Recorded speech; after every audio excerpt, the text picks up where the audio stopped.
Hi, എമ്മാറ്റിക്കിൻ്റെ പുതിയ ഒരു വീഡിയോയിലേക്ക് ഏവർക്കും സ്വാഗതം. അപ്പം ഇന്ന് നമ്മൾ എടുക്കാൻ പോകുന്ന ഭാഗം നമ്പർ സിസ്റ്റം എന്ന് പറയുന്ന ഭാഗമാണ്. നമ്പർ സിസ്റ്റം PSC എക്സാമിന് ചോദിക്കുന്ന ഒരു ഭാഗമാണ് നമ്പർ സിസ്റ്റം അല്ലെങ്കിൽ സംഖ്യകൾ എന്ന് പറയുന്നത്. അപ്പോൾ ആ ഭാഗത്തിലേക്കാണ് നമ്മൾ കടക്കാനായിട്ട് പോകുന്നത്. അപ്പോൾ വിവിധതരം സംഖ്യകൾ ഏതൊക്കെയാണെന്നാണ് നമ്മൾ ആദ്യം പറയാൻ പോകുന്നത്. അപ്പം നമ്മൾ ആദ്യം സംഖ്യകൾ ഏതൊക്കെയാണ് നമ്മൾ പഠിക്കാൻ പോകുന്നതുള്ളത് ആദ്യം അറിഞ്ഞിരിക്കുക. വിവിധതരം സംഖ്യകൾ, ആദ്യത്തേത് എണ്ണൽ സംഖ്യകൾ, നിസർഗ സംഖ്യകൾ എന്നല്ലെങ്കിൽ പറയും നാച്ചുറൽ നമ്പേഴ്സ്, അഖണ്ഡ സംഖ്യകൾ ഹോൾ നമ്പേഴ്സ്, ഇരട്ട സംഖ്യകൾ ഈവൻ നമ്പേഴ്സ്, ഒറ്റ സംഖ്യകൾ ഓഡ് നമ്പേഴ്സ്, ഭാജ്യസംഖ്യകൾ കോമ്പോസിറ്റ് നമ്പേഴ്സ്, അഭാജ്യസംഖ്യകൾ പ്രൈം നമ്പേഴ്സ്, കോപ്രൈം, പൂർണ്ണസംഖ്യകൾ ഇൻഡിജേഴ്സ്, പരിപൂർണ്ണ സംഖ്യകൾ പെർഫെക്റ്റ് നമ്പേഴ്സ്. ഇത്രയും സംഖ്യകളാണ് നമ്മൾ ആദ്യം പരിചയപ്പെടാനായിട്ട് പോകുന്നത്. നമ്മൾ ആദ്യം പറയാൻ പോകുന്നത് എണ്ണൽ സംഖ്യകൾ, നിസർഗ സംഖ്യകളെ പറ്റിയാണ്.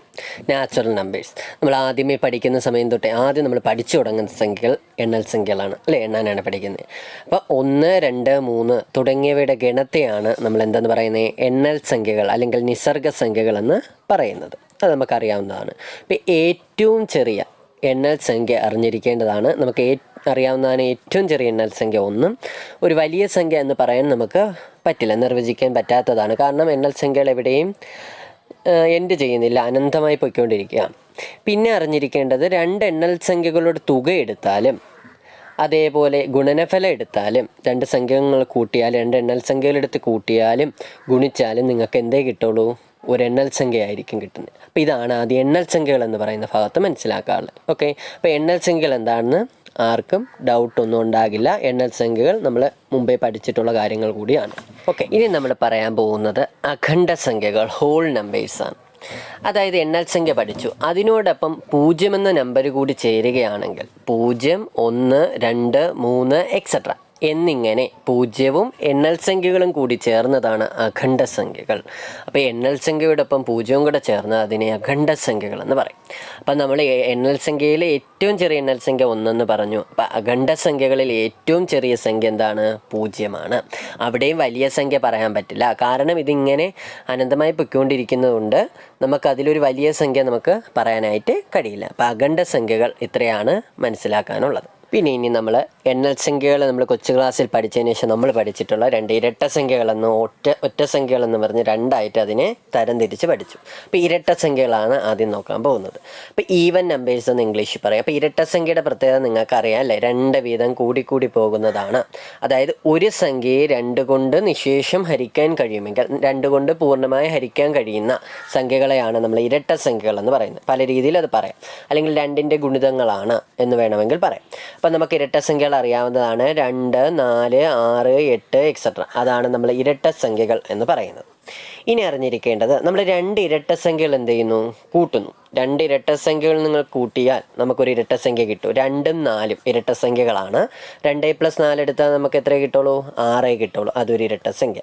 ഇനി ഗുണിച്ചു നോക്കി, 2 × 4 8, അതും ഒരു ഇരട്ട സംഖ്യയാണ്. അപ്പോൾ തുക എടുത്താലും ഗുണനഫലം എടുത്താലും സം എടുത്താലും പ്രോഡക്റ്റ് എടുത്താലും നമുക്കൊരു ഇരട്ട സംഖ്യ ഈവൻ നമ്പരേ കിട്ടുകയുള്ളൂ. അതുകൂടി അറിഞ്ഞിരിക്കുക. ഓക്കെ, അടുത്തതിലോട്ട് പോകുന്നു. ഒറ്റ സംഖ്യകൾ ഓഡ് നമ്പേഴ്സ് എന്ന് ഇംഗ്ലീഷിൽ പറയാം, അറിയാം അല്ലേ? അപ്പോൾ ഓഡ് നമ്പേഴ്സ് എന്താണെന്ന് നോക്കിക്കോളൂ. ഒരു സംഖ്യയെ 2 കൊണ്ട് ഹരിച്ചാൽ 1 ശിഷ്ടം വരുന്ന എണ്ണൽ സംഖ്യകളാണ് ഒറ്റ സംഖ്യകൾ. അതായത് 1-ൽ തുടങ്ങി 2 വീതം കൂടി പോകും അല്ലേ? 1 + 2 3, 3 + 2 5, 5 + 2 7 അങ്ങനെ പോകും. അപ്പോൾ 1, 3, 5, 7 എക്സെട്ര ഇവയാണ് നമ്മൾ എന്തെന്ന് പറയുന്നത്? ഒറ്റ സംഖ്യകളെന്ന് നമ്മൾ പഠിച്ചിട്ടുള്ളത്. ഇവിടെ ഒരു പ്രത്യേകതയുണ്ട്. നിങ്ങൾ 2 ഒറ്റ സംഖ്യകൾ എടുത്ത് കൂട്ടിയാൽ തുക കണ്ടുപിടിച്ചാൽ നമുക്കൊരു ഒറ്റ സംഖ്യ കിട്ടുമോ? ഇല്ല, ഇരട്ട സംഖ്യയാണ് കിട്ടുന്നത്. ഉദാഹരണമായിട്ട് ഞാൻ എഴുതിയിട്ടുണ്ട് 1 + 3, 1 + 3 സമയം എത്രയായിരിക്കും? 4 ആയിരിക്കും. അപ്പോൾ 2 ഒറ്റ സംഖ്യകളുടെ തുക എപ്പോഴും എന്തായിരിക്കും? ഇരട്ട സംഖ്യ ആയിരിക്കും. എന്നാൽ 3 ഒറ്റ സംഖ്യകൾ നിങ്ങൾ കൂട്ടിയാൽ ഇപ്പോൾ 1 + 3 + 5 എടുത്തു. 1ഉം 3ഉം കൂട്ടിയാൽ 4, 4-ൻ്റെ 5 കൂട്ടിയാൽ 9. അപ്പോൾ 3 എണ്ണം കൂട്ടിയാൽ ഒറ്റ സംഖ്യ കിട്ടുള്ളൂ. പക്ഷേ 2 എണ്ണം കൂട്ടിയാൽ ഇരട്ട സംഖ്യ. അതേപോലെ 2 ഒറ്റ സംഖ്യകളുടെ നിങ്ങൾ എന്തെടുക്കുന്നു? പ്രോഡക്റ്റ് ഗുണനഫലം എടുക്കുന്നു. ഇപ്പം ഞാൻ 4ഉം 3ഉം എടുത്തു, 3ഉം 5ഉം എടുത്തു. 3ഉം 5, 3 × 5 എത്രയാ? 15. 5, 3, 15. അതൊരു ഒറ്റ സംഖ്യയല്ലേ? അപ്പം സം എടുത്താൽ 2 ഒറ്റ സംഖ്യകളുടെ തുക എടുത്താൽ നിങ്ങൾക്ക് എന്ത് കിട്ടും? ഒരു ഇരട്ട സംഖ്യ കിട്ടും. 2 ഒറ്റ സംഖ്യകളുടെ ഗുണനഫലം എടുത്താൽ നിങ്ങൾക്ക് ഒരു ഒറ്റ സംഖ്യ ആയിരിക്കും ലഭിക്കുന്നത്. ക്ലിയർ ആണല്ലോ? അതും ഒറ്റ സംഖ്യകളും കഴിഞ്ഞു. അടുത്തത് ഭാജ്യസംഖ്യകൾ, കോമ്പോസിറ്റ് നമ്പേഴ്സ് എന്ന് പറയും. അതായത് എന്താണ് ഭാജ്യസംഖ്യകൾ?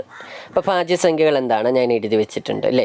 2ൽ കൂടുതൽ ഘടകങ്ങളുള്ള സംഖ്യകളാണ് എന്തെന്ന് പറയുന്നത് ഭാജ്യസംഖ്യകൾ. 2ൽ കൂടുതൽ ഘടകങ്ങളുള്ള ഫാക്ടേഴ്സ് എത്രയായിരിക്കണം? 2ൽ കൂടുതൽ ഉണ്ടായിരിക്കണം. അതായത് 4, 6, 8, 9 എക്സെട്ര ഞാൻ എഴുതിയിട്ടുണ്ട്. 4 എന്ന് പറയുന്ന നമ്പർ നിങ്ങൾ എടുത്തു നോക്കിയാൽ അതിൻ്റെ ഘടകങ്ങളായിട്ട് ഏതൊക്കെ വരും? 1 വരും, 2 വരും, പിന്നെ ഏത് വരും?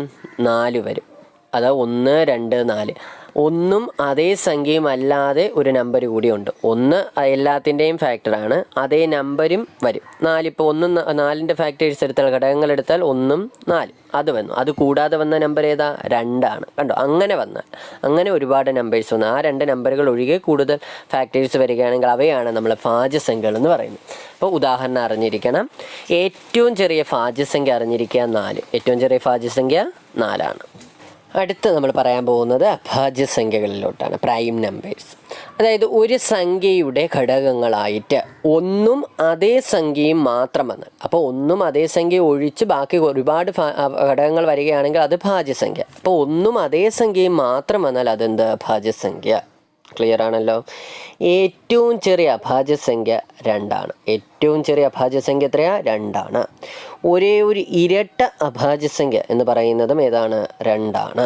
പരീക്ഷയ്ക്ക് നമ്മൾ PSC എക്സാമിന് ചോദിക്കുന്നതാണ്. ഏറ്റവും ചെറിയ അഭാജ്യസംഖ്യ താഴെ കൊടുത്തിരിക്കുന്നതിൽ ഏതാണ്, അല്ലെങ്കിൽ ഒരേ ഒരു ഇരട്ട അഭാജ്യസംഖ്യ ഏതാണ് ചോദിക്കാം. അപ്പം 2 ആണ് ആൻസറായിട്ട് എഴുതാറ്. ഇനി 100ൽ താഴെയുള്ള അഭാജ്യസംഖ്യകൾ എത്ര? 25. 100ൽ താഴെയുള്ള അഭാജ്യസംഖ്യകളുടെ എണ്ണം എത്രയാ? 25 എണ്ണം ഉണ്ട്. 50ൽ താഴെയുള്ള അഭാജ്യസംഖ്യകളാണെങ്കിൽ 15 എണ്ണം. അപ്പോൾ ഈ 100ൽ താഴെയുള്ള അഭാജ്യസംഖ്യകൾ 25ഉം 50ൽ താഴെയുള്ള അഭാജ്യസംഖ്യകൾ എത്ര? 15ഉമാണ്. ഇനി നിങ്ങൾക്ക് ഒരു ഡൗട്ട് ഉണ്ടാകുന്നതാണ്, 1 എന്ന് പറയുന്ന സംഖ്യ നമ്മൾ ഭാജ്യമായിട്ടും കൂട്ടിയില്ല, അഭാജ്യമായിട്ടും കൂട്ടിയില്ല. അപ്പോൾ അവിടെ ഒന്ന് അറിഞ്ഞിരിക്കാൻ ഞാൻ എഴുതിയിട്ടില്ല. 1 ഒരു ഭാജ്യസംഖ്യയുമല്ല, അഭാജ്യസംഖ്യയുമല്ല. 1 എന്ന് പറയുന്ന സംഖ്യ എന്തല്ല? ഒരു ഭാജ്യസംഖ്യയുമല്ല, ഒരു അഭാജ്യസംഖ്യയുമല്ല. ഓക്കെ. ഇനി നമ്മൾ 1 മുതൽ 100 വരെയുള്ള സംഖ്യകളുടെ ഇടയിൽ വരുന്ന അഭാജ്യം, അതായത് 1നും 100നും ഇടയിൽ എത്ര അഭാജ്യസംഖ്യകളുണ്ട് എന്ന് നമ്മളിപ്പോൾ പറഞ്ഞു, 25 എണ്ണം. ആ 25 അഭാജ്യസംഖ്യകൾ ഞാൻ എന്ത് ചെയ്യാം, നിങ്ങൾക്ക് പരിചയപ്പെടുത്തി തരികയാണ്. അത് അറിഞ്ഞിരിക്കുക കേട്ടോ. ഒരു പക്ഷേ നമുക്ക് എക്സാമിന് ഇപ്പോൾ 0നും 10നും ഇടയ്ക്ക് എത്ര അഭാജ്യസംഖ്യകളുണ്ട് എന്ന് നമുക്ക് PSC എക്സാമിന് ഒരു ക്വസ്റ്റ്യൻ ആയിട്ട് വന്നെങ്കിൽ, അപ്പോൾ അതിന് നമുക്ക് ആൻസർ എഴുതണം. അവിടെ ഇരുന്ന് എഴുതി നോക്കണ്ട, അല്ലാതെ മനസ്സിലാക്കി വെച്ചേക്ക് ഇത്ര സംഖ്യകളാണ് ഉള്ളത്. അപ്പോൾ അതിലേക്കാണ് കടക്കുന്നത്. അടുത്ത് നമ്മൾ പോകുന്നത് ഞാൻ നേരത്തെ തൊട്ടുമുമ്പ് പറഞ്ഞ കാര്യത്തിലോട്ട് തന്നെയാണ്. അഭാജ്യസംഖ്യകളെ തരംതിരിച്ച് വെച്ചിട്ടുണ്ട്. അപ്പോൾ ശ്രദ്ധിച്ചോളൂ. 0 മുതൽ 10 വരെയുള്ള, അതായത് 0നും 10നും ഇടയിലുള്ള അഭാജ്യസംഖ്യകൾ ഏതൊക്കെയാണ്? അവയുടെ എണ്ണം എത്രയാണ്? 2, 3, 5, 7. 4 എണ്ണമാണ് ഉള്ളത്. 0നും 10നും ഇടയ്ക്ക് 4 അഭാജ്യസംഖ്യകൾ. 10നും 20നും ഇടയ്ക്ക് 11, 13, 17, 19, അതും 4 എണ്ണം. 20നും 30നും ഇടയ്ക്ക് 23, 29, 2 എണ്ണം. 30നും 40നും ഇടയ്ക്ക് 31, 37, 2 എണ്ണം. 40നും 50നും ഇടയ്ക്ക് 41, 43, 47, അപ്പോൾ 3 എണ്ണം. 50നും 60നും ഇടയ്ക്ക് 53, 59, 2 അഭാജ്യസംഖ്യകൾ. 60നും 70നും ഇടയിൽ 61, 67, 2 എണ്ണം. 70നും 80നും ഇടയിൽ 71, 73, 79, 3 എണ്ണം. 80നും 90നും ഇടയ്ക്ക് 83, 89, അപ്പോൾ 2 എണ്ണം. 90നും 100നും ഇടയ്ക്ക് ഒരേ ഒരു നമ്പറേ ഉള്ളൂ, 97, ഒരെണ്ണം. ഓക്കെ. അപ്പോൾ ഇത് ആ എണ്ണം മനസ്സിലാക്കാൻ വേണ്ടി നിങ്ങൾക്ക് ഞാൻ താഴെ ഒന്ന് എഴുതി വെച്ചിട്ടുണ്ട്. അഭാജ്യസംഖ്യകൾ ഓർത്തിരിക്കാനുള്ള മൊബൈൽ നമ്പർ. എങ്ങനെ? 44, അതിൻ്റെ പകുതി 44, പിന്നെ അതിൻ്റെ പകുതി എടുക്കുക 22, പിന്നെ 32, അതിനങ്ങ് തിരിച്ചിരുന്നു 23, പിന്നെ 21. അങ്ങനെ നിങ്ങൾക്ക് ഇതെങ്ങനെയാണോ പഠിച്ചു വയ്ക്കാൻ പറ്റുന്ന ആ രീതിയിൽ പഠിക്കുക. ഒന്നെങ്കിൽ ഫോൺ നമ്പർ രൂപത്തിൽ 44, 22, 32, 23, 21 അങ്ങനെ പഠിക്കുക. അല്ലെങ്കിൽ ആദ്യം 44 ആണെന്ന് മനസ്സിലാക്കുക, പിന്നെ അതിൻ്റെ പകുതിയായ 22, പിന്നെ അതിനോടൊന്ന് കൂട്ടിയിട്ട് തിരിച്ചിടുക 32, പിന്നെ അതിനെ തിരിച്ച് 23, പിന്നെ 21. അപ്പം ഇത്രയും അഭാജ്യസംഖ്യകൾ ഉള്ളതായിട്ട് നിങ്ങൾ അറിഞ്ഞിരിക്കണം. 0നും 100നും ഇടയിലുള്ള 1നും 100നും ഇടയിലുള്ള ഇത്രയും അഭാജ്യസംഖ്യകൾ അറിഞ്ഞിരിക്കേണ്ടതാണ്. നമുക്കൊരു ക്വസ്റ്റ്യൻ ഉറപ്പായും കിട്ടും, അത് ചെയ്യാനും പറ്റും. ഓക്കെ, അപ്പോൾ അഭാജ്യ സംഖ്യ ക്ലിയർ ആണെന്ന് വിശ്വസിച്ചുകൊണ്ട് അടുത്തതിലോട്ട് പോകുന്നു. അപ്പോൾ നമ്മളിനി പഠിക്കാൻ പോകുന്നത് കോപ്രൈം നമ്പേഴ്സ്. അപ്പോൾ രണ്ട് എണ്ണൽ സംഖ്യകളുടെ ഉത്തമ സാധാരണ ഘടകം HCF എന്ന് പറഞ്ഞാൽ ഒന്നായാൽ ആ സംഖ്യകളെ കോപ്രൈം എന്ന് പറയുന്നു. അപ്പോൾ കോപ്രൈം എന്താണ്? അപ്പോൾ രണ്ട് സംഖ്യകൾ തന്നിട്ട് അത് കോപ്രൈംസ് ആണോ എന്ന് ചെക്ക് ചെയ്യാൻ പറഞ്ഞാൽ രണ്ടിൻ്റെയും HCF കാണുക, ഉത്തമ സാധാരണ ഘടകം. അത് ഞാൻ തുടർന്നൊരു വീഡിയോ ചെയ്ത് ഇതിൽ പോസ്റ്റ് ചെയ്യുന്നതായിരിക്കും. എന്താണ് ഉത്തമ സാധാരണ ഘടകമെന്ന്, അതെങ്ങനെ കണ്ടുപിടിക്കാമെന്ന്. അപ്പം അത് അതും കൂടെ കാണുമ്പോൾ നിങ്ങൾക്കിത് ക്ലിയർ ആവും. അപ്പോൾ അതിൻ്റെ നമ്മൾ എന്ത് ചെയ്യുന്നു, HCF കണ്ടുപിടിക്കുമ്പോൾ, ഉത്തമ സാധാരണ ഘടകം കണ്ടുപിടിക്കുമ്പോൾ നമുക്ക് ഒന്നാണ് കിട്ടേണ്ടത്. ഒന്നാണ് കിട്ടുന്നതെങ്കിൽ ആ കിട്ടുന്ന രണ്ട് നമ്പേഴ്സിനെ കോപ്രൈം എന്ന് പറയും. ഇപ്പോൾ 2ഉം 3ഉം തമ്മിൽ നിങ്ങൾ എന്ത് ചെയ്യുന്നു, HCF കണ്ടുപിടിക്കുന്നു, ഉത്തമ സാധാരണ ഘടകം കണ്ടുപിടിക്കുന്നു, അത് ഉസാഗ എന്ന് പറയും. ഉസാഗ കണ്ടുപിടിച്ചാൽ നിങ്ങൾക്ക് എന്തായിരിക്കും, ഒന്നായിരിക്കും. 2ൻ്റെയും 3ൻ്റെയും ഫാക്ടേഴ്സ് ചെയ്ത് നോക്കിയാൽ അതിൽ കോമൺ ആയിട്ട് വരുന്നതിൽ ഏത് ഒന്നാണ്, അതാണ് എടുക്കുന്നത്. ഓക്കെ, കോമൺ ആയിട്ട് വരുന്നതിൽ ഹയസ്റ്റ് ആയിട്ടുള്ള. ഓക്കെ, ഇനി അടുത്തിലോട്ട് പോയാണ്. അപ്പോൾ കോപ്രൈം നമ്പേഴ്സ് കറക്റ്റ് മനസ്സിലാക്കി വെച്ചേക്കേണ്ട ഒരു കാര്യം കൂടിയാണ്. അടുത്ത് നമ്മൾ പറയാൻ പോകുന്നത് പൂർണ്ണസംഖ്യകൾ, ഇൻറ്റിജേഴ്സ് എന്താണ്. അപ്പോൾ നമ്മൾ ഇതുവരെ പോസിറ്റീവ് നമ്പേഴ്സാണ്, അതിസംഖ്യകളെ പറ്റിയാണ് പഠിച്ചു വന്നത്. അഖണ്ഡസംഖ്യ പഠിച്ചു, അത് കഴിഞ്ഞ് പിന്നെ ഇരട്ടസംഖ്യ, ഒറ്റസംഖ്യ, അഭാജ്യസംഖ്യ, ഭാജ്യസംഖ്യകൾ എന്നൊക്കെ പറഞ്ഞു. ഇനി അഖണ്ഡസംഖ്യയുടെ നമ്മൾ പഠിച്ചു 0, 1, 2, 3 എക്സെട്ര, അവയാണ് അഖണ്ഡസംഖ്യകൾ എന്ന് പറഞ്ഞു. അപ്പോൾ അതിലൂടെ നമ്മൾ അതിൻ്റെ നെഗറ്റീവും കൂടെ ഇട്ട് എഴുതിയാൽ ആ സംഖ്യകളെ നമ്മൾ പൂർണ്ണസംഖ്യകൾ എന്ന് പറയും. അതായത് എക്സെട്ര കഴിഞ്ഞ് -3, -2, -1, 0, 1, 2, 3 എക്സെട്ര. അതായത് 0-ന് റൈറ്റും ലെഫ്റ്റും ആയിട്ട് നമ്പേഴ്സ് ഉണ്ട്, നെഗറ്റീവ് നമ്പേഴ്സും പോസിറ്റീവ് നമ്പേഴ്സും. അപ്പോൾ അതിസംഖ്യകളും ന്യൂനസംഖ്യകളും എന്നും പറയും. അപ്പോൾ 0-വും അതിസംഖ്യകളും ന്യൂനസംഖ്യകളും ചേരുന്നതാണ് എന്തെന്ന് പറയാം, പൂർണ്ണസംഖ്യകൾ. ക്ലിയർ ആണല്ലോ? ഓക്കെ, അപ്പോൾ പൂർണ്ണസംഖ്യകൾ എന്താണെന്ന് മനസ്സിലാക്കിയിരിക്കണം. അപ്പോൾ ചുവടെ കൊടുത്തിരിക്കുന്നവയിൽ ഏറ്റവും ചെറിയ സംഖ്യ ഏത് എന്ന് പറഞ്ഞിട്ട് നെഗറ്റീവ് നമ്പർ തരാം. നെഗറ്റീവ് നമ്പറിൻ്റെ കാര്യത്തിൽ ഏറ്റവും ചെറുത് എന്ന് പറയുന്നത്, ഏറ്റവും വലിയ നമ്പറിൻ്റെ കൂടെ മൈനസ് ഉള്ള ഏതാണോ അതാണ് ഏറ്റവും ചെറുതെന്ന് പറയുന്നത്. ഓക്കെ, -3, -2 വെച്ച് നോക്കിയാൽ ഏറ്റവും ചെറുത് ഏതാ, -3 ആണ്. അങ്ങനെ വേണം മനസ്സിലാക്കിയിരിക്കാൻ. ഓക്കെ, അപ്പോൾ നമ്മൾ പൂർണ്ണസംഖ്യകൾ ഇനി പരിപൂർണ്ണ സംഖ്യകൾ, പെർഫെക്റ്റ് നമ്പേഴ്സ് എന്താണെന്ന് നോക്കാം. രണ്ട് രീതിയിൽ അത് പറയാം, രണ്ട് രീതിയിൽ ഞാനിവിടെ പറയുന്നുണ്ട്. ആദ്യം പറയുന്ന രീതി നോക്കാം. നിങ്ങൾക്ക് ഏതാണോ മനസ്സിലാവുന്ന ആ രീതിയിൽ ഇത് പഠിച്ചു വെച്ചിരിക്കും. ഒരു സംഖ്യയുടെ ഘടകങ്ങളുടെ തുക സംഖ്യയുടെ ഇരട്ടിയായാൽ അത്തരം സംഖ്യകളെ പരിപൂർണ്ണ സംഖ്യകൾ എന്ന് പറയും. ഒരു സംഖ്യയുണ്ട്, അതിൻ്റെ ഘടകങ്ങൾ നിങ്ങൾ എഴുതുക, ആ ഘടകങ്ങളെല്ലാം കൂടെ കൂട്ടുമ്പോൾ കിട്ടുന്ന സംഖ്യ എന്ന് പറയുന്നത് നമ്മൾ ഏതിൻ്റെയാണോ ഘടകങ്ങൾ എഴുതിയത് ആ സംഖ്യയുടെ ഇരട്ടിയാണ് എങ്കിൽ ആ സംഖ്യയെ നമ്മൾ പരിപൂർണ്ണ സംഖ്യ എന്ന് പറയും, പെർഫെക്റ്റ് നമ്പേഴ്സ്. ഉദാഹരണം നോക്കിയേ, 6 എന്നാണ് എടുത്തേക്കുന്നത്. ഘടകങ്ങൾ 1, 2, 3, 6. ഘടകങ്ങളുടെ തുക നിങ്ങൾ എടുത്ത് നോക്കിയേ, 1 + 2 + 3 + 6 എത്ര കിട്ടും, 12 കിട്ടും തന്നല്ലോ. അതെന്ന് പറഞ്ഞാൽ സംഖ്യയായ 6ൻ്റെ ഇരട്ടിയല്ലേ, 2 × 6 എന്നല്ലേ ഞാൻ എഴുതിയേക്കുന്നത്. അതുകൊണ്ട് 6നെ നമുക്ക് പരിപൂർണ്ണ സംഖ്യ, പെർഫെക്റ്റ് നമ്പേഴ്സ് എന്ന് പറയാനായിട്ട് പറ്റും. ക്ലിയർ ആണല്ലോ? ഇനി ഇതിന് മറ്റൊരു രീതി പറയുന്നതാണ്, ശ്രദ്ധിച്ചോളൂ. ഒരു സംഖ്യയുടെ ആ സംഖ്യ ഒഴികെയുള്ള ഘടകങ്ങളുടെ തുക സംഖ്യയ്ക്ക് തുല്യമായാൽ അത്തരം സംഖ്യകളാണ് പരിപൂർണ്ണ സംഖ്യകൾ. ഒരു സംഖ്യയുടെ ആ സംഖ്യ ഒഴികെയുള്ള ഘടകങ്ങളുടെ തുക സംഖ്യയ്ക്ക് തുല്യമായാൽ അത്തരം സംഖ്യകളാണ് പരിപൂർണ്ണ സംഖ്യകൾ. ആ ഉദാഹരണത്തിലൂടെ നിങ്ങൾ ആ കൺസെപ്റ്റ് മനസ്സിലാക്കുക.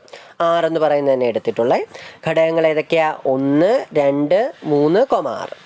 അപ്പോൾ ഘടകങ്ങളുടെ തുക എന്ന് പറയുമ്പോൾ ആ സംഖ്യ ഒഴികെ, അപ്പോൾ 6 എടുത്തത്, അപ്പോൾ ആ ഘടകങ്ങളിൽ 6 ഉണ്ട്, 6 ഒഴികെ വരുന്ന സംഖ്യകൾ 1, 2, 3. അപ്പോൾ 1 + 2 + 3 എടുത്തു, അപ്പോൾ നമുക്ക് എന്ത് കിട്ടി, 6. അപ്പോൾ ആ നമ്പറിനെ 6നെ നമുക്ക് എന്തെന്ന് പറയാം, പരിപൂർണ്ണ സംഖ്യ എന്ന് പറയാം. അപ്പോൾ ആദ്യം നമ്മൾ എടുത്തത് ആ സംഖ്യ, ഘടകങ്ങളെല്ലാം കൂടെ കൂട്ടുമ്പോൾ കിട്ടുന്ന സംഖ്യ നമ്മൾ എടുത്ത സംഖ്യയുടെ ഇരട്ടിയാണോ എന്ന് നമ്മൾ നോക്കി. ഇവിടെയാണെങ്കിൽ അങ്ങനെയല്ല ചെയ്തത്, നമ്മൾ ഘടകങ്ങൾ എഴുതി അതിൽ ആ സംഖ്യ എടുത്തു കളഞ്ഞു. ആ ഘടകങ്ങളിൽ നിന്ന് നമ്മൾ എടുത്ത സംഖ്യ ഏതാണോ അത് മാറ്റി ബാക്കിയുള്ളവയുടെ തുക എടുത്തു, അത് ആ സംഖ്യയ്ക്ക് തന്നെ ഈക്വലായി എങ്കിൽ അത് പരിപൂർണ്ണ സംഖ്യ. അപ്പോൾ ഇതിൽ ഏതാണോ നിങ്ങൾക്ക് എളുപ്പം അത് ഫോളോ ചെയ്യുക. ഓക്കെ, ഞാൻ രണ്ടും പറഞ്ഞു. ചിലർക്ക് മറ്റേതായിരിക്കും എളുപ്പം, ചിലർക്ക് ഈ രണ്ടാമത് പറഞ്ഞതായിരിക്കും. അപ്പോൾ അതിനു വേണ്ടിയാണ് പറഞ്ഞത്. ക്ലിയർ ആണല്ലോ? ഇനി നമ്മൾ അത് കണ്ടുപിടിക്കാനൊരു എളുപ്പ വഴി വേണമല്ലോ. അത് കണ്ടുപിടിക്കുന്നതിനുള്ള സൂത്രവാക്യമാണ് തന്നേക്കുന്നത്. അപ്പോൾ എങ്ങനെ പഠിക്കണം, 2p - 1 × 2p - 1 2p - 1 ഗുണം 2p-1. അതാണ് സമവാക്യം എന്ന് പറയുന്നത്. പി എപ്പോഴും ഒരു അഭാജ്യ സംഖ്യയാണ്. ഏതെങ്കിലും നമ്പറല്ല. പി എന്ന് പറഞ്ഞാൽ പ്രൈം നമ്പർ, അഭാജ്യ സംഖ്യ. നമുക്ക് നോക്കാം. ആദ്യത്തെ പിക്ക് 2 എന്ന് കൊടുത്തു. അപ്പോൾ 2^2-1. 2^2 എന്ത് വരും? 2^2 -1. 2 - 1 2. 2 - 1 2. അപ്പോൾ 2^1 2. 2. ഇനി അപ്പുറത്തും 2^2 ആണ്. 2 ഗുണം 2p 2 ആണ്. അപ്പോൾ 2ൻ്റെ സ്ക്വയർ, 2ൻ്റെ വർഗ്ഗം എത്രയാ? 4. അപ്പോൾ 4-ൽ നിന്ന് 1 പോയാൽ എത്രയാ? 3. 3 × 2 6. അപ്പോൾ നിങ്ങൾ പിക്ക് 2 ഇട്ട് കൊടുക്കുക. അപ്പോൾ നമുക്ക് 6 തന്നെ കിട്ടി. ആദ്യത്തെ 2 ഇട്ട് കൊടുത്തപ്പോൾ 6 കിട്ടി. ഇനി 3 ഇട്ട് കൊടുക്കുക. അങ്ങനെ നമുക്ക് കണ്ടുപിടിക്കാൻ ഈ സമവാക്യം ഉപയോഗിച്ച് പറ്റും. അപ്പോൾ ഈ സമവാക്യം മനസ്സിലാക്കിയിരിക്കണം. എന്താ സമവാക്യം? 2p-1 × 2p-1. പി എന്ന് പറയുന്നത് ഒരു അഭാജ്യ സംഖ്യ. ക്ലിയർ ആണല്ലോ? അപ്പോൾ നമ്മൾ പരിപൂർണ്ണ സംഖ്യ കണ്ടുപിടിക്കാനും അതെന്താണെന്നും പഠിച്ചു. ഇനി ഏറ്റവും ചെറിയ പരിപൂർണ്ണ സംഖ്യ അറിഞ്ഞിരിക്കുക. 6 ആണ് ഏറ്റവും ചെറിയ പരിപൂർണ്ണ സംഖ്യ. 2 അക്കങ്ങളുള്ള പരിപൂർണ്ണ സംഖ്യ എന്ന് പറയുന്നത് ഏതാണെന്ന് അറിഞ്ഞിരിക്കുക. 28. 2 അക്കങ്ങളുള്ള പരിപൂർണ്ണ സംഖ്യ, പെർഫെക്റ്റ് നമ്പർ എന്ന് പറയുന്നത് 28. 3 അക്കങ്ങളുള്ള പരിപൂർണ്ണ സംഖ്യ 496 ആണ്. 4 അക്കങ്ങൾ 4 ഡിജിറ്റ് പെർഫെക്റ്റ് നമ്പർ 8128. അപ്പോൾ ഇത്രയും അറിഞ്ഞിരിക്കും. അപ്പം നമ്മൾ ഇന്ന് ഞാൻ പറഞ്ഞിരിക്കുന്ന ഈ വീഡിയോയിൽ പറഞ്ഞിരിക്കുന്ന ഇത്രയും സംഖ്യകൾ അറിഞ്ഞിരിക്കുക. നിങ്ങൾക്ക് PSC എക്സാമിന് വളരെ പ്രയോജനപ്പെടുന്ന ഒരു കാര്യമായിരിക്കും ഇത്. ഇന്ന് തന്നെ നല്ല ദിവസമാണ്, വിദ്യാരംഭമാണ്. അപ്പോൾ ഇന്ന് തന്നെ ഈ വീഡിയോ നിങ്ങൾ കാണുക. അതോടൊപ്പം ഇത് ഷെയർ ചെയ്യുക. എന്ത് ചെയ്യുക? എൻ്റെ ചാനൽ സബ്സ്ക്രൈബ് ചെയ്യുക. ഇതേപോലുള്ള ക്ലാസ്സുകൾ നിങ്ങൾക്ക് ഞാൻ തുടർന്നും തരുന്നതായിരിക്കും. എല്ലാ ദിവസവും നിങ്ങൾക്ക് ഓരോ ടോപ്പിക്കായിട്ട് ക്ലാസ്സുകൾ ഇടുന്നതായിരിക്കും. നമ്മളുടെ എക്സാം ഫെബ്രുവരിയിലേക്ക് മാറ്റിയേക്കുന്നത് കൊണ്ട് നമുക്ക് ഈ 2-3 മാസം കൊണ്ട് നമുക്ക് നല്ല രീതിയിൽ മാത്സ് നിങ്ങൾക്ക് സ്കോർ ചെയ്യാനായിട്ട് പറ്റും. അപ്പോൾ എൻ്റെ വീഡിയോയ്ക്കും ചാനലിനും സപ്പോർട്ട് ചെയ്യുക. Thank you.